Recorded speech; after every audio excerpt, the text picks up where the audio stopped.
ก็คือจังหวะนี้จังนี้นะมาเสียงแม่จะทุกเพื่อปอดเองไอ้กี่เกี่ยวเกี่ยวว่าเสียว่าโอ้โหเด็กผู้นั้นเขาจะกินนิ่งเจียนนะพี่สู้ตัวท้ายเนี่ยกับกินมวยเอง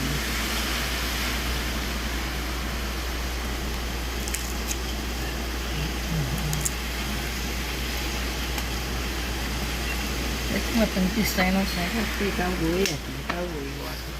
ที่จังหวะนี้จะน้องบอกจังนี้อ่ะมาแต่เส้นเสียอันนี้นะมากกว่าไอ้ว่าก็สายตู้เทเส้นแก้ด้วย